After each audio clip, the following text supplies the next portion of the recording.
I'm eating an apple. You have to talk. What do you want me to say? You asked me if she's written in a lot. I can't say that because that's hella spoiler. No, talk about what happens in Sea of Monsters.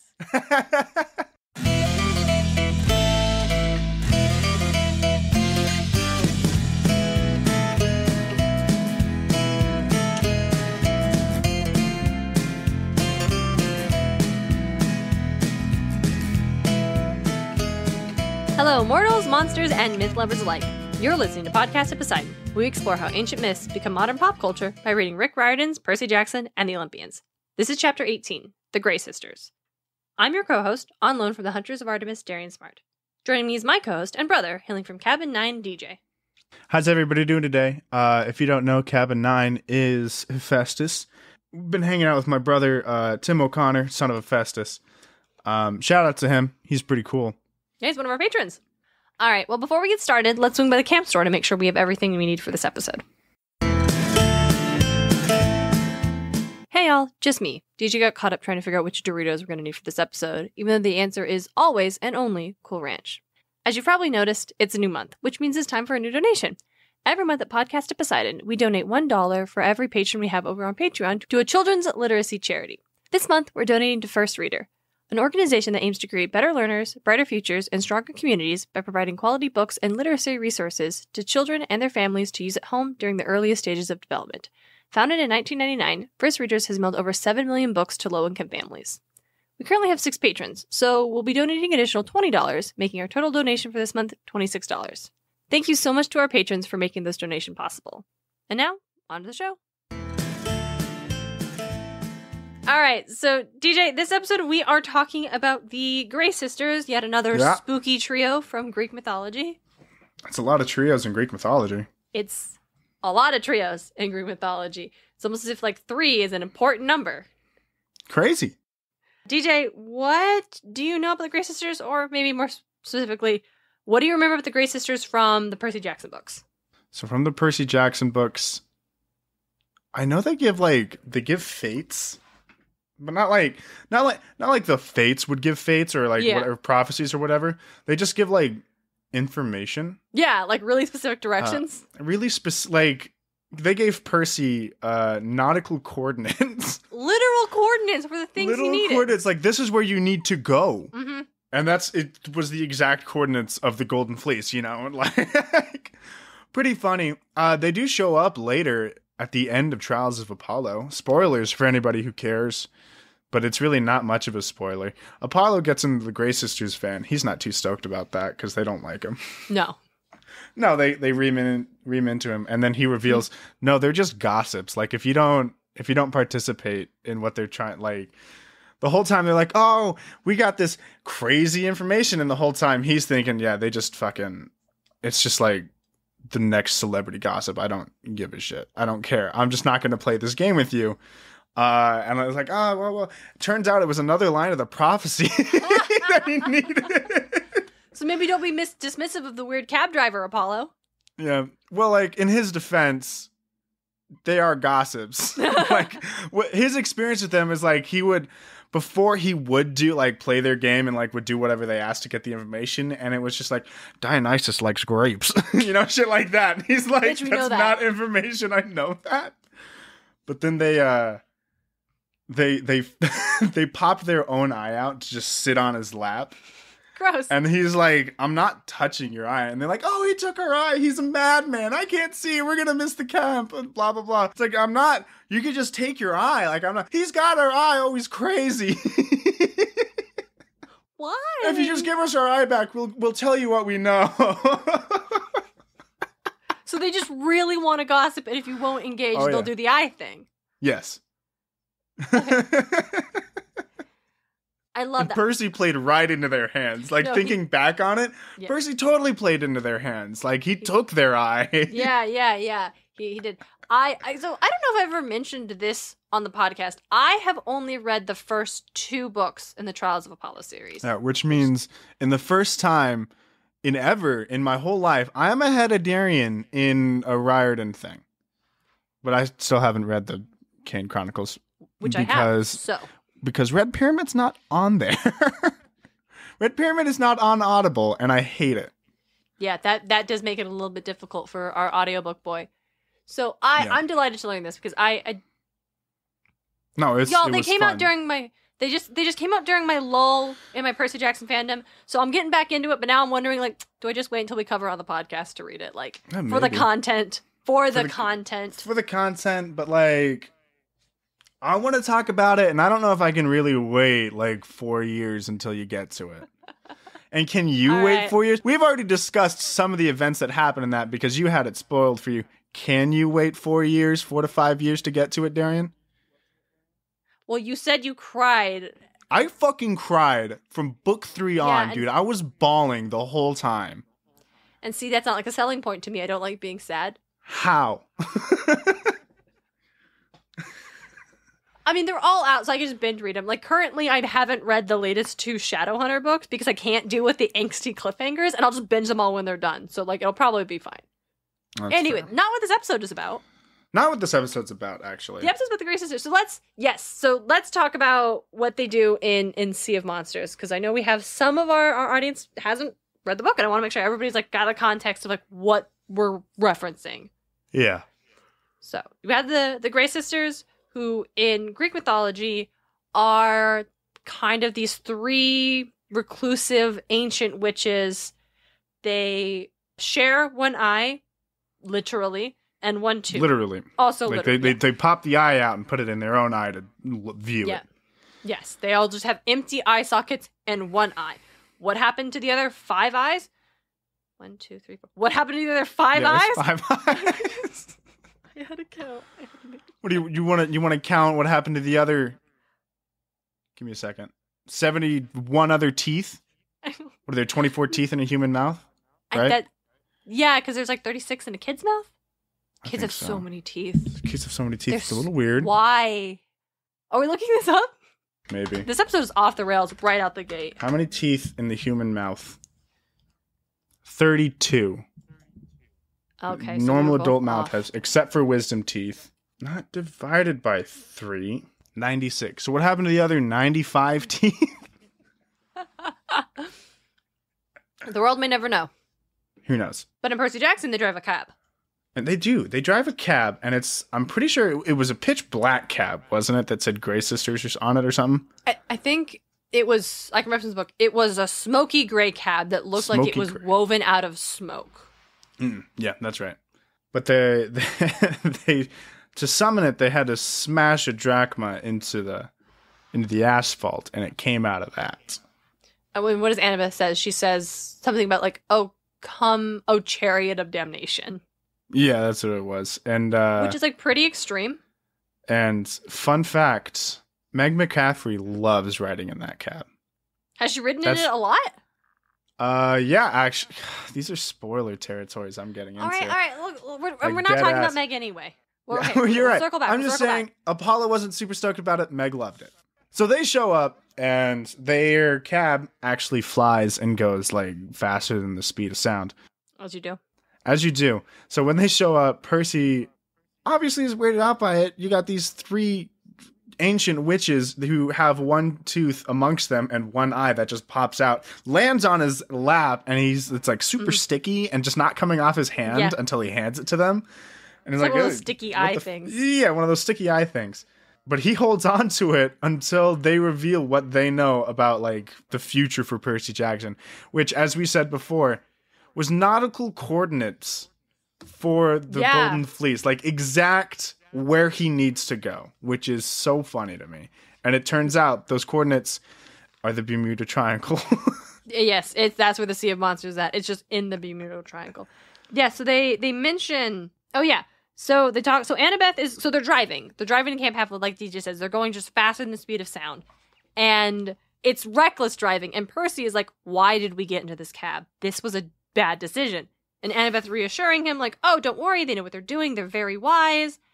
And then one of the Grey Sisters' anger is like, oh, yes, we're very wise. We know things. Every street in Manhattan, Wasp brags, still hitting her sister. The capital of Nepal. The location you seek, Tempest added. Immediately, her sisters pummeled her from either side, screaming, be quiet, be quiet. He didn't even ask yet. And then Percy's like, what are you talking about? What location? Which goes to show they're a bit of a gossip. They're They're like, we know all these things, including, did you know who Dionysus is crushing? Like, that's literally their whole bit. Yeah. Percy ends up with the eyeball, and he's like, I won't give it. They're like, give it back. And Annabeth's like, give it back. They can't see without it. He's like, I will not we give are it back. going to bypass the camp by several hundred miles. Yeah. It's also a funny bit that I do like in the book is that the sister with the eye is not the sister who's driving. And I find that just hilariously dangerous. That's the person's like, pretty I won't good. give it back until you tell me. And then he gives them back the eye, and then they give him the exact coordinates, or which I have right here. He's threatening to throw it out the window. Like, that's what's happening. He's going to throw the eye out the window. Lose the eye. Yeah. Wait, the Grey Sister screamed. 30, 31, 75, 12. He's like, what do you mean? I said, that makes no sense. They repeat the number. That's all we can tell you. Now give us the eye almost to camp. He gives the eye, they get to camp. And then, as DJ says, we find out later, Percy's like, oh, they're nautical coordinates to Polyphemus' island, where the Golden Fleece is at, and also just happens to be where Grover is at. Yeah. Which, I mean, like, of course he would know what fucking coordinates are later. Yes. No, it makes sense. Now, here's the thing. It's a good thing it was, like, the Sea of Monsters, because if it had been, like, the Valley of Monsters or something, Percy would have been useless, because he can't do land coordinates. Only water coordinates. Only water coordinates, and only when he's out on sea. Not even when he's on a lake or a river. It's got to be out on sea, and only when he can tell. Yeah. So, DJ, what do you know about the Grey Sisters in regards to ancient Greek myth?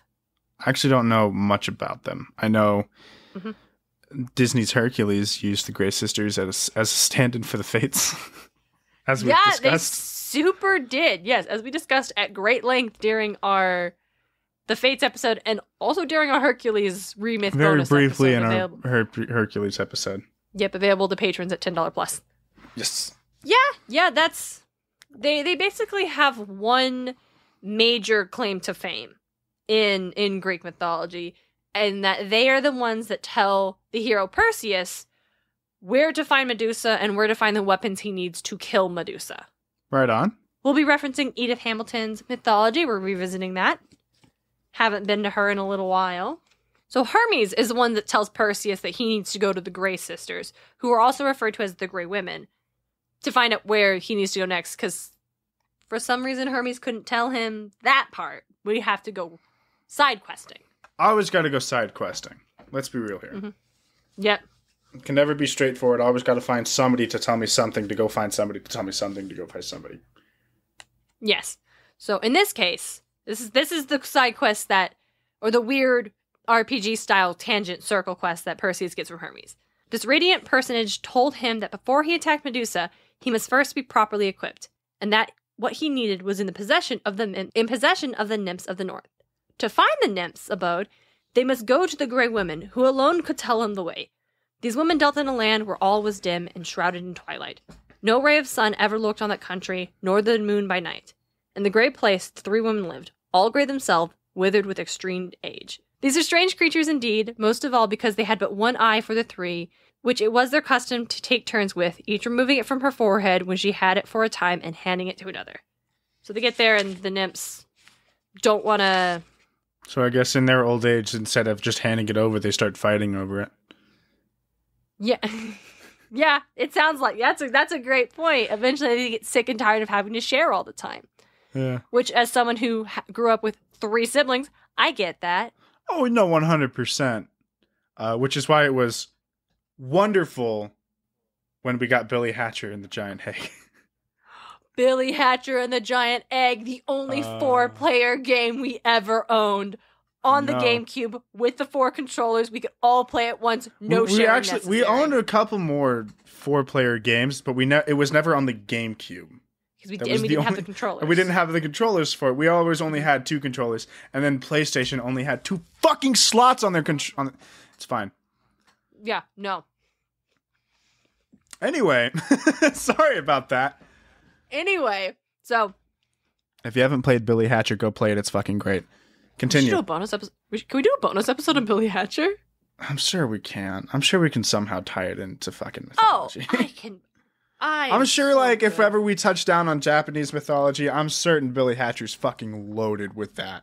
I bet. And if not, we'll tie it into Sonic somehow. I bet there's some sort of Greek mythology reference I can make from that.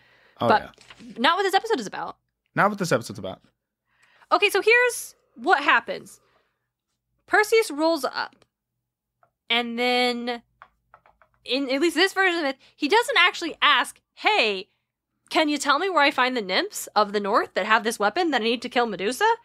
They just tell him. Yeah. Or maybe this is what Hermes tells him to do. But Perseus keeps hidden until he sees one of the sisters take the eye out of her forehead to pass it on, and at that point, he jumps out and takes the eye. 100% Hermes told him to do that. Yeah. And he refuses to give it back, and until they tell him how to reach the nymphs, that's how it plays. That does sound like something that Hermes would do. But, like, okay. I bet that if he went up and asked the Grey sisters, they would have told him. But Hermes like, hey, man, you should totally go fucking take their eye. That's the only way they'll fucking tell you. Go do it. Just for fucking laughs? Right. Just for laughs. Come on. That's a great point. Okay. Because my thing was, as we talked about during the Medusa episode in season like maybe 1. Perseus was being a dick.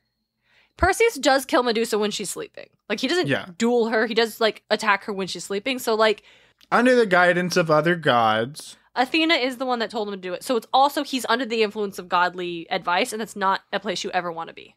Yeah, but if it's either take the godly advice or die by a godly hand. Literally a rock and a hard place. I think you're right. I think it was Hermes just wanting to just fuck with the Grey sisters. For just wanting to fuck with the Grey sisters for the vine. Yeah. We'll talk more about Hermes in a later episode. Not too far from now. Yeah, it's actually this season, if I remember correctly. Yeah, yes, we are. We'll cover him.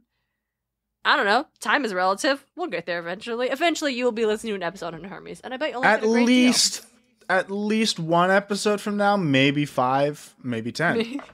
I don't know. We'll see what happens. Recording is ever in flux. Anyway, so that's the Grey Sisters' participation in the Perseus myth is kind of, as I said, their one big thing. Mm-hmm. From my research, they don't really show up more than that, or they're mentioned, but that's really all they do. They're daughters of the sea deities Phorcys and Cato. Cool. They don't do anything with water, so I guess that gene isn't hereditary. They, in the myths where they're mentioned, they typically are, as we see them in Sea of Monsters, hella old. I saw one source describe it as human childhood was hardly conceivable to them. They just could not, they had no conception of ever being young. Yeah, they were just born old. Born old. Which kind of sucks, born with your fucking joints popping like Snap, Crackle, Pop, Rice Krispies. I'm approaching 30 and my knees don't want to work anymore, so I'm done with it. I was approaching fucking 18 and my knees didn't want to work anymore. Aging is terrible. Do not recommend. No. 0 out of 10, don't recommend. We probably have some listener who's older than me is like, fuck you, you youths. Which is fair. Which is fair. I don't blame him. No. Hesiod does describe the Grey Sisters as being fair-cheeked, which, fair is usually a term that means young and youthful. But it also kind of comes from, like, lily fair, which is lilies are white. So it could just be pasty as hell still and old. They're not gray, but they're still just like, they don't get any sun. Like, I don't know, like, if they're gray, they could be a really, really pale gray. We've seen that before in different myths. Like the color of my fucking baseboards. Yeah, there you go. Hesiod only names 2 of the gray, the well-clad Pimferdo and the saffron-robed Inyo. And the first Pimferdo means alarm, and Inyo means horror, the waster of cities. Later poet would mention Dino, Dread, as another one of the Grey Sisters. Okay. So you may notice that is not what they were called in Sea of Monsters. Yeah, they were called Anger, Tempest, and I don't remember the last one. Wasp. Wasp? Wasp. Not like the 3 of those just do not fit with each other. I don't know. Anger, Tempest, Wasps. I don't actually know either. I couldn't find why. I couldn't find a why. But listen, if anything's not going to match, I feel like tempest. Well, tempest means storm. Is that what tempest means? Yeah. Yeah. So you have the rage of a storm, just basically rage. You have anger and you have a wasp. And a wasp is the personification of rage and anger both. So Wasp is just a dick. Wasps are dicks. That's your bingo See a card. wasp, kill it on Something's a sight. dick, it's a wasp. K-I-S, kill on sight. KOS. At Podcast of Poseidon, we want to save the bees, and we hate wasps. Yes. Just to We clarify. want to save the bees. Yeah, I mean, there's no other way around that. We want to save the bees. Save the bees and wasps can fuck off. So the Grey Sisters. The Grey Sisters. There's not a lot to talk about them. Not a lot to tell. No, But not really. there are a lot of trios in mythology. There are. And since this is the third time that we are talking about a group of 3 on this podcast, the first 2 being the Fates and then the Furies. Why not? Yeah. Let's just talk about trios. Trios in pop culture, trios in anything. Yeah, let's talk about trios in pop culture. We see this an awful lot in... obviously, in ancient mythology, you'll find groups of 3s. Many times in stories, you'll find typically like they must complete 3 tasks. You have 3 wishes from a genie, 3 fairy godmothers. Like 3 is a very important number. I do, because when I was researching, I saw a lot of times that the goddesses of 3 often like being put on the same, like, oh, you have the goddesses of 3 and you have the triple goddess. Me personally, I would consider those to be very different entities, very different like story structure, like archetypes, because the triple goddess is usually a deity who represents in herself 3 elements, 3 aspects, whereas these groups of 3 are very often, in at least in Greek mythology that we're seeing, just a group of 3 that don't really have super distinct personalities from one another. Like they kind of different things, like the Fates we talked about, like one weaves the thread, one, starts it, one snips it. No, but it's one weaves the tapestry of fate. One cuts the tapestry of fate. Yeah. I know it's not starts. That's just not right. God damn it. I know, right? We're gonna have to fucking go to our notes. Go to the show notes from season fucking 1. Season 1, episode I think like 3 or 2. It says in the title. Season 1, episode 2, chapter 2. Chapter. So you have Clotho who spins the thread. Lachesis who weaves the destiny, and Atropos who cuts it. Okay. So we forgot the spinner. The spinner who makes the thread, and then the one that weaves the tapestry of fate. Yep. Okay. Yeah. So they do different things, but they aren't really different. So that's where I'd put, this is very unlike modern trios that tend to be the personalities are pairing, or they complement each other in one way or another. Yeah. DJ, what are some of your favorite pop culture trios? Since now we're just talking about the power of 3. That's fair. I think right now the one that comes to mind would be the Adventure Zone's Taco, Merle, and Magnus. Oh, because you're listening to the Adventure Zone. Yeah, because I just finished Balance and I'm starting on Amnesty, and I like it. It's fun. I like the characters. I just liked those guys a lot. Oh, it's so. Yeah, that makes me so happy. Yeah. Yes, Taco, Merle, and Magnus are a great trio. I think that one is because you have the McElroy family playing the game, and so there's 4 of them, and one has to be the DM, and then you have the 3 players. But you're totally right. Yeah. They're a trio. They're a trio, and they're a very strong trio, sure. And then they end up being like 7-person group, but it's still a trio. No, and that's okay. So yeah, I guess side tangent for that. Spoilers. But like, spoilers. Spoilers for the Adventure Zone. But when I was researching, like, because I wanted to know, like, why do we have so many like groups of 3? You have groups of 3 often. You'll also often find groups of 7 is another big one in stories. We see that in the Percy and Jackson Heroes of Olympus. Yeah, yeah. So we have the 7 go. Yeah, so we start with a group of 3 in the Percy Jackson books: Annabeth, Percy, and Grover. Like, they're our trio. And then when you get to like the first 2 books of the Heroes of Olympus series, you have 2 other groups of 3, and then you end up being like, here's your group of 7. Mm-hmm. And that was cool. No, it was great. Such a fun Such a fun. My notes went away. So yeah, I love trios. Since we just very recently recorded an episode on DuckTales, Huey, Dewey, and Loopy are another trio that come to mind. Oh, yeah, they're a fun trio. They're a fun trio. And they actually would fall into both a trio that is essentially just one entity with 3 of them, and then also having 3 distinct personalities.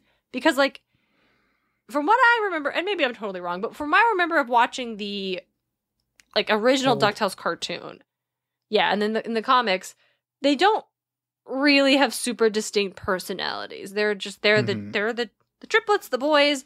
They're all together. They talk the same. They dress the same. They kind of do the same thing. Yeah. Here we are.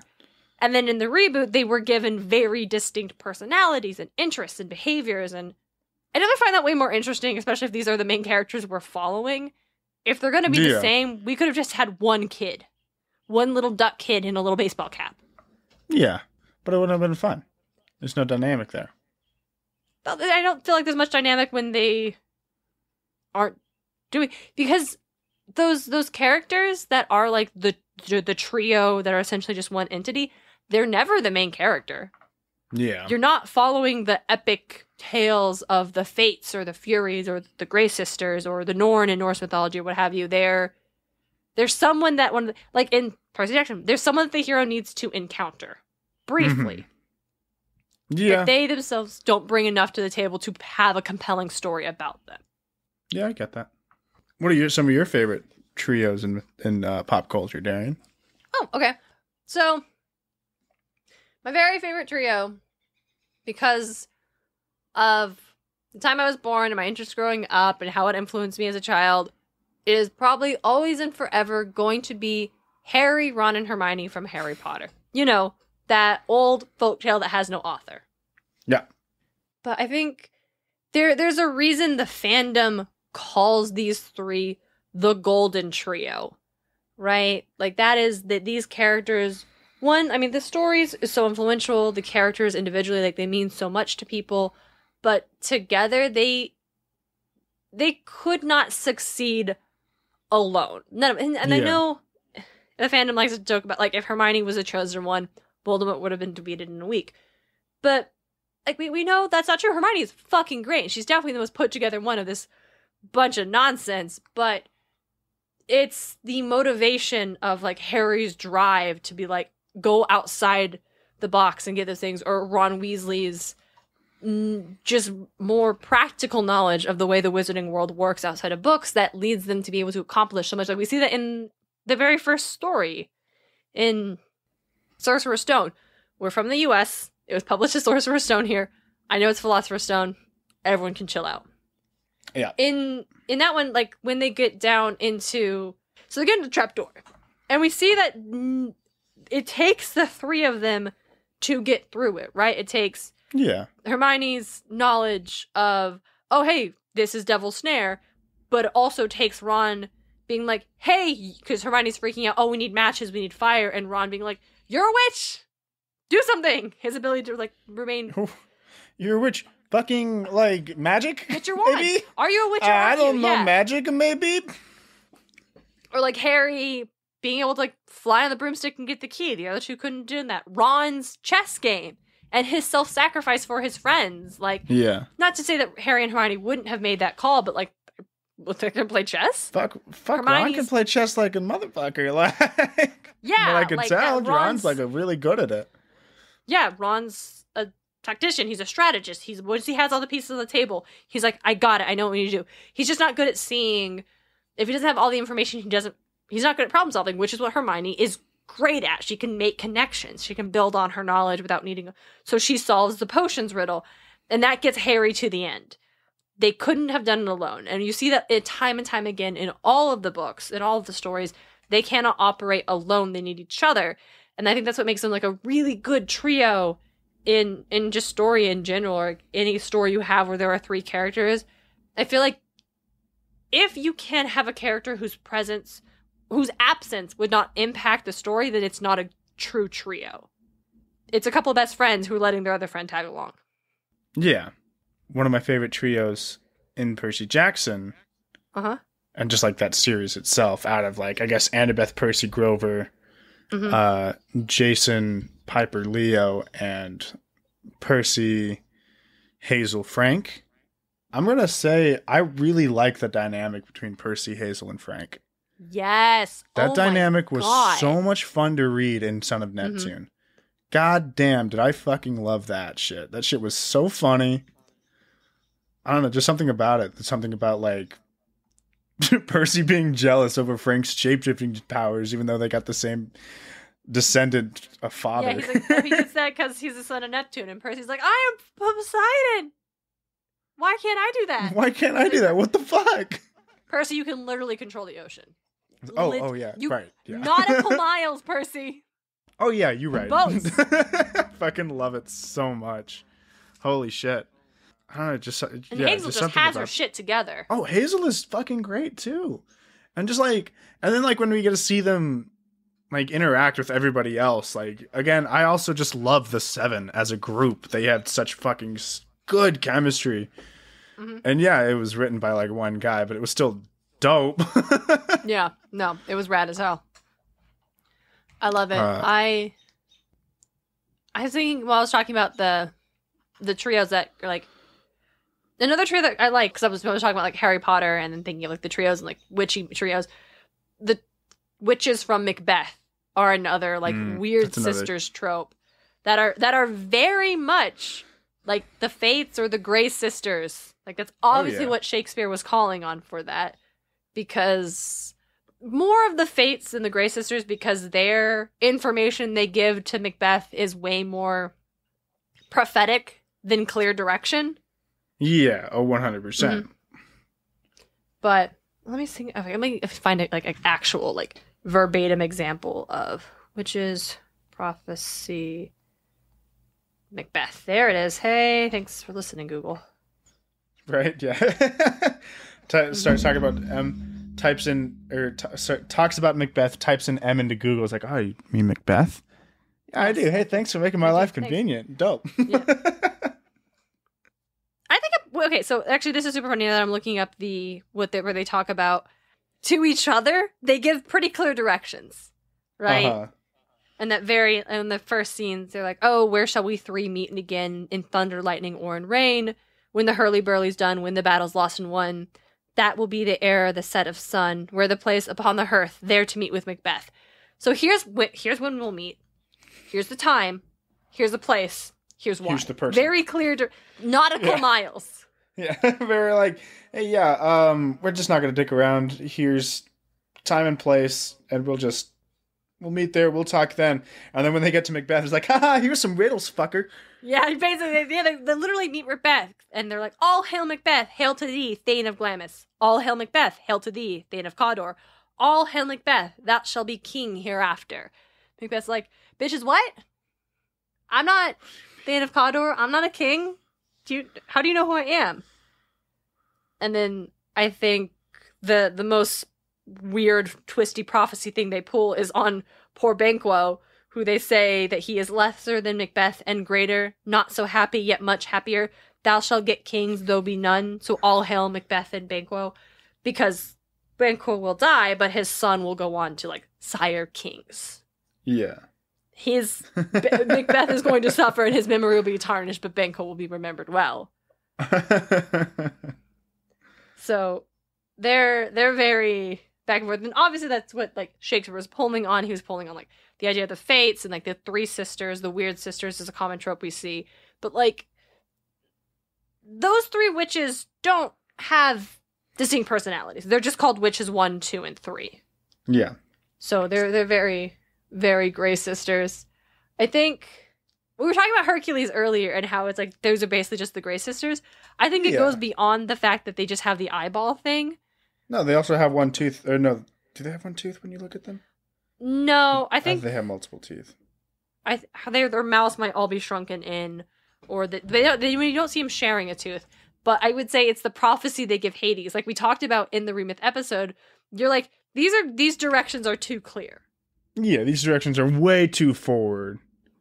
Mm-hmm. But I was trying to say, like, they're not the Fates. They're the Grey Sisters who happen to like spinning thread. Yeah. Because the Fates would give you a twisty prophecy, and the Grey Sisters give you clear directions. We see it in Sea of Monsters. We see it in the original Perseus myth. They just straight up tell Perseus where he needs to go. Yeah. So, yeah.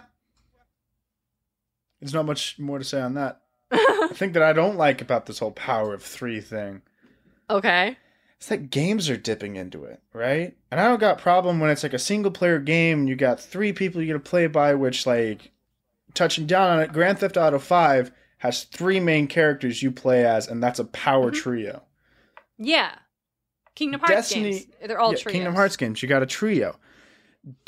Destiny, the game by Bungie, started this whole trend back when the first game came out where your party is 3 players. 3 guardians go out. You have to, like, you don't have to. You can do shit solo, but up to 3 players can be in one party. And I'm like, that's fine. I don't play Destiny too much. And then I play Destiny 2 a lot. And I'm like, yeah, it's just me, Aiden, and Julio. That's who played Destiny with me, essentially. But then other games started getting into this whole trend. And before that, it was like you could have a party of 4 in like any game. Now, fuck, man, I got 3 other friends I want to play a game with, but there's only 3 in this party. Knockout City, I've been playing recently, that's only 3. Warzone, Apex Legends, all of these games have only 3 party. And I'm like, I got other friends I want to play this with. This sucks. Yeah. That seems weird. That seems like a weird thing to have a cap on multiplayer at that low. Is it like a processing thing? Is it easier to do stuff if you only have 3 As far as I'm aware, like, that's the thing, though, is Warzone has a game mode that comes around every now and again where it could be a squad of 4. Huh. Yeah, and so I'm like, this sucks. What's that gaming experience like when because you've played games you can play with a bunch of people and then play solo? Yeah. What is it? How does playing with just 3? Is it like easier to communicate? Do you think like I mean, it's easier to communicate, sure, because like, yeah, we're all there. We're all 3 people. It's obviously going to be easier to communicate amongst 3 than 4 or more. But the thing is like, we recently have like outside of the other 2 that I mentioned, we have like people that come and go throughout. And sometimes I want to play Apex Legends with these guys, but like other people want to play with us. And I'm like, this sucks because we can't. And then we all just go play Final Fantasy 14, which is an MMO. We just go do something else. Yeah. And I'm like, whatever. We'll just do something else. But I would like to play Apex with 4 people. I would like to play Knockout City with 3 others. That'd be great. Do you think that Destiny started the trend, obviously, and then the other games are probably hopping on because that's what media does. When someone does something and it succeeds, everyone will jump on it. For example, for movies, see Marvel creating a cinematic universe and then DC and fucking Universal Monsters trying to pull the same thing. Yeah. So, but beyond the fact that these are just, like, most of them are probably just copying, this worked for Destiny, let's do it too. Why do you think, did it lend anything to the story experience of playing Destiny to be in just a party of 3 rather than 4? Or how is it different than just being by yourself? Like story-wise. The only reason I can think that story-wise is there's only 3 classes in Destiny. Oh, are you supposed to each be a different class? I mean, technically to keep balance, but everybody plays Hunter anyway, so... Doesn't really matter. I'm guilty of being a Hunter player. Destiny's golden not child. Knocking Hunters. Get all the free buffs, essentially. Get all like the best shit Hunters do, which is annoying. Because I liked playing Warlock. It was fun, but just something about it. But then, it really, story-wise, there was no reason for it. Other than like... Yeah, there's the 3 classes, but like story-wise, unless you are like story-wise, you're an army of 1 guardian. story-wise. Huh. Every cutscene you're in, every time they refer to you, it's your guardian. Your guardian is the only, like in the second game, it starts off, all guardians have lost their light, which is the power that reincarnates them, that gives them the power. Except you go to a shard of what gave you the power and ask politely and say, hey, yeah, here you go. And you get the light back. Oh, you just ask nicely? You go up to it and your ghost, which is like the thing that like the travelers bestowed, which is what like gives you the power, is this traveler. That's this big fucking moon-sized thing that goes from planet to planet and just bestowing power on people, and chose yours. And so the like bestows these people with ghosts, and so they don't remember their past life, but they're now just reincarnated with all this power. And your ghost goes up to it and just like story plot ensues and you get your powers back. I can't really explain it better than that, but it's just like I saw a video. It's like essentially I saw a video where it's like, yeah, as far as I could tell, you went up to the traveler and asked nicely, and he gave you your powers. I'm like, fuck, okay, okay. But yeah, so then you're just like a guardian army of one, which like again, like I don't in Destiny I didn't care much because I didn't play it outside of with me, Aiden, and Julio. That was our 3, but just like. But capping it in other games. All these other ones, just it's annoying. I want to play with all these other friends, but I can't. Like a game that I haven't actually played yet, but a game came out recently. It's called Outriders. Now that game, it's got 4 classes. You think that there's going to be 4 slots. No, there's only 3. Oh. Not that I was interested in it to begin with, but like it's still like, dude, you have 4 classes. This is fucking ridiculous. Like Borderlands, another really popular series, 4 classes to start. I know 2 and pre-sequel eventually ended up with 6, but 4 classes, 4 party slots. That makes sense to me. Yeah, the Destiny thing does make sense when you said that 3 classes. Yeah, 3 classes, 3 party slots, whatever. Yeah, if you're playing it and you're balanced and everyone's one. That actually, I like that feeling for story, because if you were to write a story like that, you're gonna have 3 different characters with different abilities. Like in the Adventure Zone, you have the human fighter, the elven wizard, and the dwarf cleric. Like they are different. They do different things. But yeah, in the games where you can't have those, and again, it like they're just mimicking. Yeah. And I probably Warzone was probably mimicking Apex Legends, because Apex Legends was the first battle royale to my knowledge that did the party of 3, and then all other battle royales I've played since then have been a party of 3, which sucks because the first 2 the first battle royales that I played before Apex Legends came up was H1Z1, which is a really hard throwback because it's not even a thing anymore. And that was a party of 4. PUBG, that's a party of 4. Fortnite, that's a party of 4. And then Apex came out and everyone's like, oh, let's switch to party of 3. And I'm like, no. Why?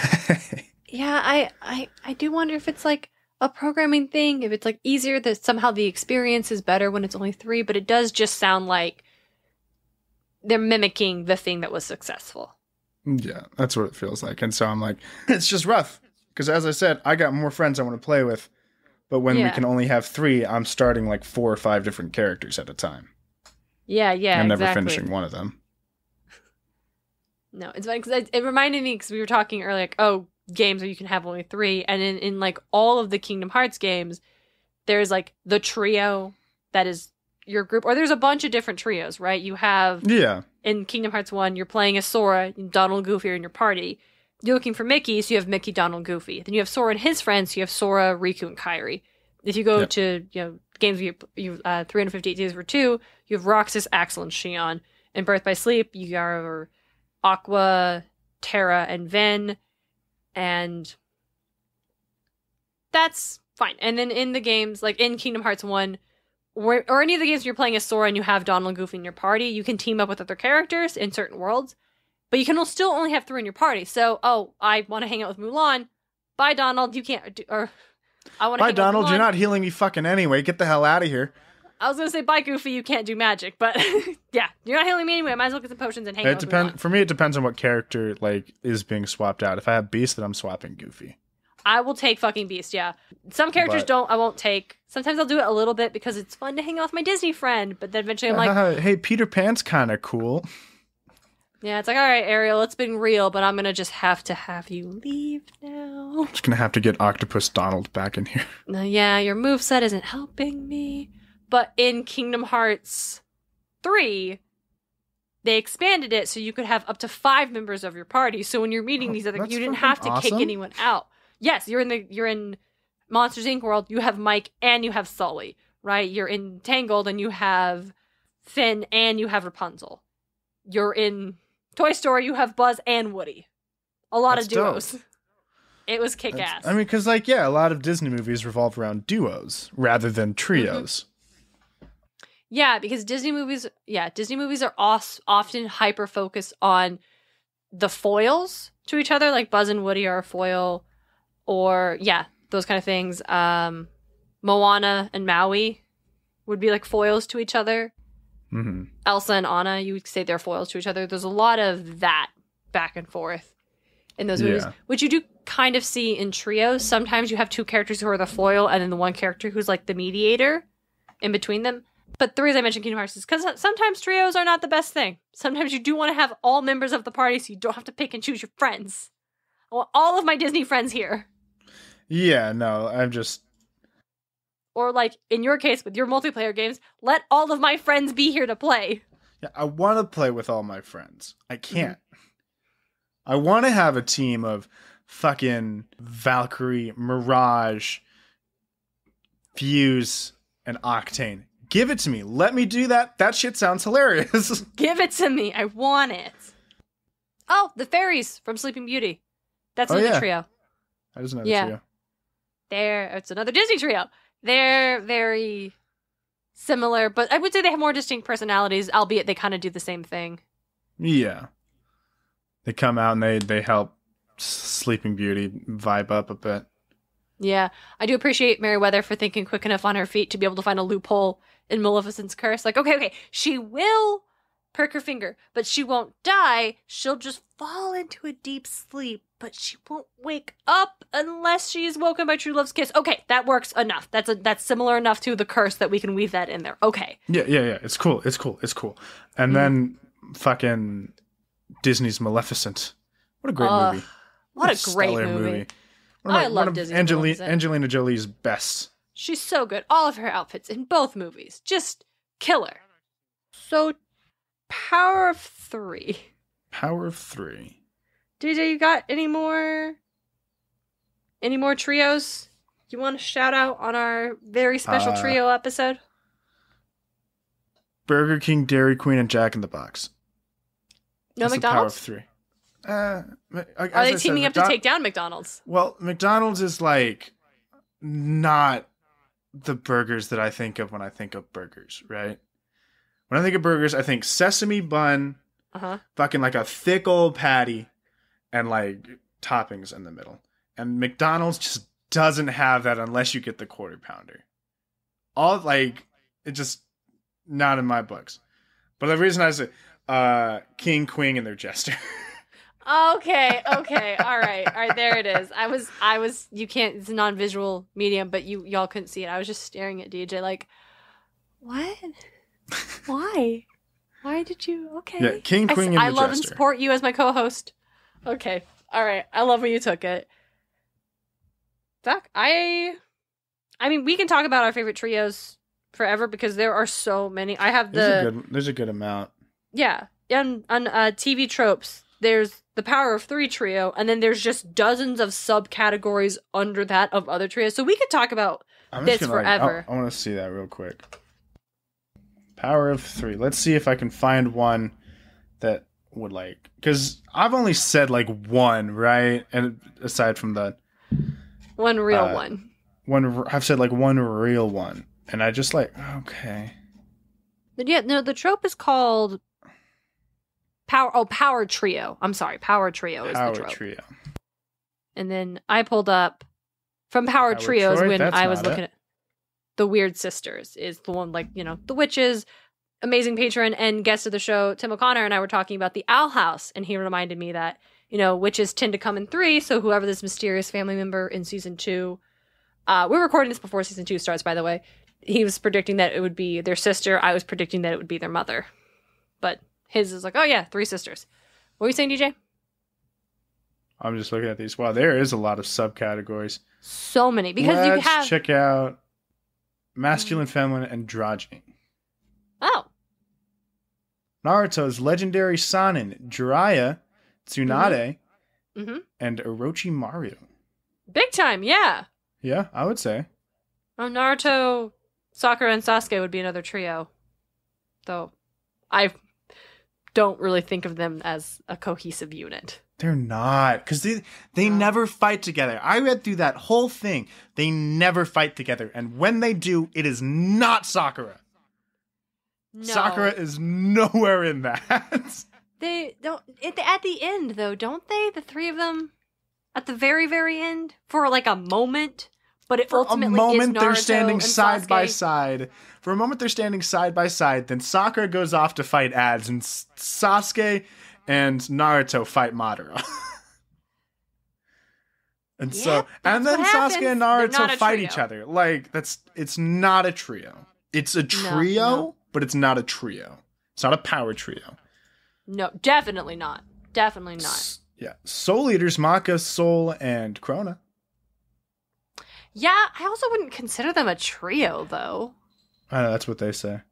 Yeah, well, at least that's what they say. It's like after Krona, turns good. Yeah. I mean, briefly, sure. Again, it's for anime and manga. Let's see, webcomics. I'm not surprised there's tons in anime. Oh, man, I forgot. There's a webcomic that I read called God of Highschool. Phenomenal webcomic. Highly recommend it for anybody who's never fucking seen it or read it. It's even an anime right now. The trio in that one is Mori Jin, Daewee Han, and Mirai. Mori Jin, you got your Taekwondo fucking fighter, right? This guy is strong as shit. All of them are strong. And we get to see them fight together, and where the webtoon is at right now, they're like, oh man, this shit is dope. And then Daewee Han is fucking basic karate man, and he is just good at it. And then Mirai is using a passed down family sword fighting technique. And it is just the best. And when they fight together, there's no fucking stopping them. Maybe because Mori Jin's kind of a god. Not kind of. He is Sun Wukong. Well, it's God of High School. Genuinely right? Sun Wukong. Okay. But they use the Korean name for it, and I can't pronounce that. That's Jae Seondong or something like that. I don't fucking know. I couldn't pronounce it either, so. Yeah, but it is, oh man, so fucking good. And even in that, the reason that, in that, there were just trios among trios because it's a whole tournament style, and you had to, for the second part of the tournament, all, the 3, first, second, and third place all, got moved up to the next bit. Man, that was cool. Just a dope fucking webcomic that I highly recommend to anyone. Nice. So you would say that those characters are definitely a true trio where they function best together. Tried and true trio. Nice. Rock. Let's check out rock. I'm sorry, I just want to look at rock trios because I think it's fun. Yeah. Video games. Yeah, that's for Pokemon Black and White. Black 2 and White 2. I don't know that one. Man, I don't know any of these. I don't know why I clicked on rock trio. Josie and the Pussycats. Crash and the Boys. Sex Bomb. We're Sex Bomb. We're here to watch Scott Pilgrim kick your ass. We are Sex Bomb, and we are here to watch Scott Pilgrim kick your teeth in. 1, 2, 3, 4. Anyway. There it is. Thank you, DJ. Physical, mystical, and technological. That's a good trio. Superman, Batman, Wonder Woman. That's a good trio combination. Cap, Iron Man, and Thor. Yeah. Big time. Kung Fu Panda. Each of the 3 movies' villains. Okay. That's a weird one to say. Flex. They are a trio, right? Tai Lung is the physical fighter. Thor, I don't remember the second movie all too much, and then Kai being the fucking mystical man. It was weird. That is weird. It's weird to say. It's weird to say. Oh, Ben 10. Ben 10's got a trio. Yeah. Yeah, Ben, Gwen, and Kevin. Yep. I guess the original Ben 10 dynamic was Ben, Gwen, and Grandpa. Oh, well, and then it became in the Alien Force and Ultimate Alien. Kevin swapped out Grandpa. Steven Universe. I was gonna say Steven Universe because you Amethyst, Pearl, and Garnet, and then Steven is there. But you also, I was thinking of the diamonds because you have the 4 diamonds, but they're never presented as like in the series as like a cohesive unit. It's either white. The only time we see them ever working together is when they're the big robot. And we never see them, and that's not really them working together. It's working together enough, I guess. But not really. One of the diamonds isn't there. Yeah, that's right. Like pink isn't there anymore. You have pink, yellow, and blue, and sometimes they're shown as like their relationship between each other. And then you have white, blue, and yellow, and they're demonstrated as like that's the Diamond Authority. But so it's like these 2 separate trios that should be like, and that's why I broke down. That's why Steven, Garnet, Amethyst, and Pearl work better than the Diamond Authority ever did, because this is a true unit. This is a true family. And this is a hot mess of people who needed therapy and never got it. When did Ron Stoppable get mystical monkey powers? Briefly, he did get mythical monkey powers, and he was very upset by it because he hates monkeys. But it was also an amazing fucking episode. And he only had it for 1 episode. That wasn't a continuing plot point. Yeah, that's like they're a trio nonetheless, right? Kim, Wade, and Ron. That's a trio. But then this one, that's a fucking trio. And this, because I'm still looking at the mystical, physical, technological. It's like Kim is the physical muscle. Wade with his gadgets, it's technological. And Ron has his mystical monkey powers. I don't remember him having those. I remember the episode where he got them. Shit, did Ron keep the mystical monkey powers? Ron. Stoppable, mystical monkey power. Yeah, because he gets blasted by a mystical monkey beam from 4 jade idols. And he gets martial arts. He keeps them. Oh my god, I forgot. He fucking keeps them? He does keep them. He channels the mixed monkey power in the episode's Exchange and in the episode Graduation Part 2. That's fucking great. I was looking at the video game one, because I like that. Yeah, he actually he taps into the abilities in a couple different episodes, but he gets it all in those 2. That's hilarious. He may have even tapped into, because it's got different, he may have even tapped into the super strength in the episode Gorilla Fist when he punched the monkey. So, no, that's actually right. And I that's forgot he kept it. I thought it was like a temporary thing for that. So he is the mystical force. Fucking amazing. I can't believe I forgot. God, I love Kim Possible. And the thing that I never registered as a child is that she's from a town called Middleton. And we grew up in a town called Middleton, and I should have connected with that more growing up. Yeah, we did grow up in a town called Middleton. This is our Kim Possible podcast. Right? So yeah, the man. podcast. I'll fucking watch Kim Possible. The last one I think I'm going to bring up here is Terraria, which doesn't have a cohesive story, really. And it doesn't really actually have characters, but it does have classes that you can kind of fall into, which would be melee, ranged, and magic. Oh, okay. So you get that group of 3 again.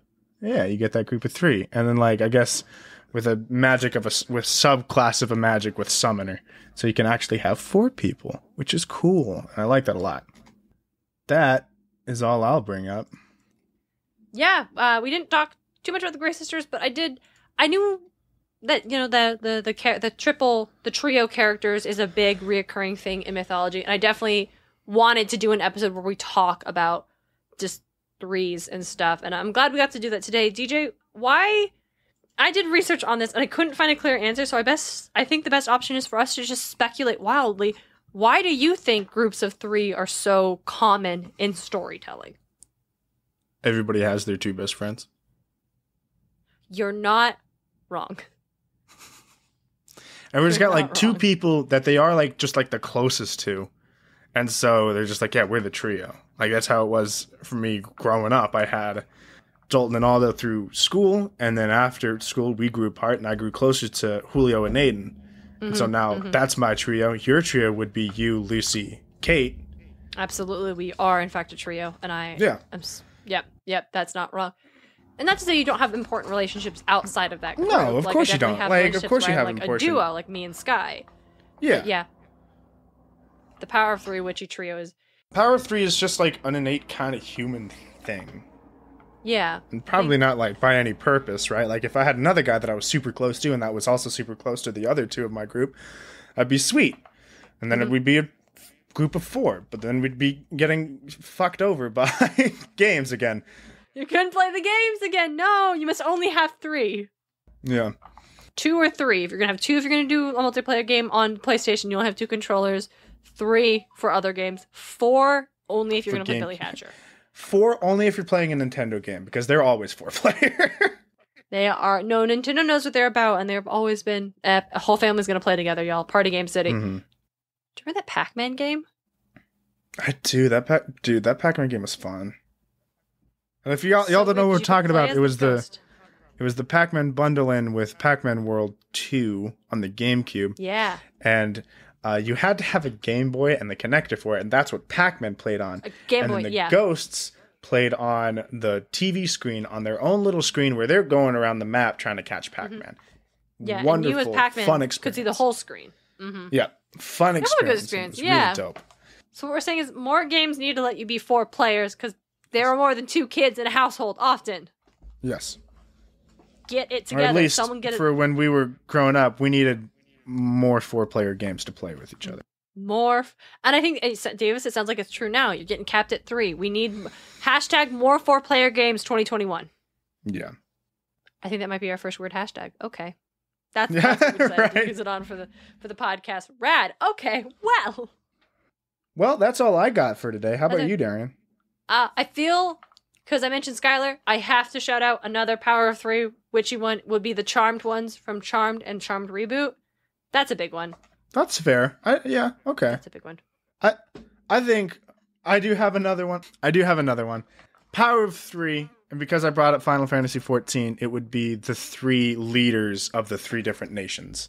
Because they worked together, defeated an evil, and then became the 3, like, maybe not the leaders of nations, but like one of them's a leader of a nation, and 2 of them are like leaders of armies, essentially. And I'm like, yeah, I'm into that.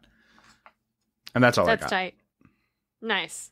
Oh, one thing we forgot to mention is, I guess or not mention because it's kind of, you can infer, but like call attention to the fact that here is another myth that Percy Jackson does because it's a thing that Perseus did. Yeah. All right. Well, thank you all for listening to the episode of Podcast of Poseidon. We really appreciate you spending time with us, just enjoying it. It's great. Thank you so much. Tell us about your favorite trios from mythology and pop culture. Hit us up on Instagram at Podcast of Poseidon. We're on Twitter. We're on Facebook. You can send us an email. We'd love to hear what your favorite trios are, what they do in their stories. We're always looking for more media to consume. Heck more yeah. games for DJ to play with his friends. But more only games 2 for of me them. to play. I know, right? But thank you so much for listening. Yeah, and thank you so much. We will be back on July 20th, and we will be talking about a character who's just a true son of a bitch. Yeah. Guy's just an asshole. Mm-hmm. Could give Zeus a run for his money, I think. Maybe. We'll I mean, it's one of the few things that I will agree with Zeus on. Big time. But until next time, don't be like Zeus. Don't be like Zeus. Podcast of Poseidon is created and hosted by Darien and DJ Smartt. It's edited by Darien Smartt. The show is produced by Darien and DJ Smartt, as well as Tim O'Connor, the Crystal Con Man.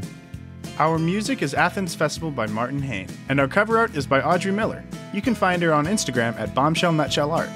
Like the show? Ready for more? Support Podcast of Poseidon on Patreon. Just $1 gets you exclusive bonus content. Find out more at patreon.com/podcastofposeidon. Can't spare the drachmas? You can support the show by leaving a review on Apple Podcast or by sharing us with your friends. Find all of our episodes and episode transcripts at podcastofposeidon.com. Thanks for listening.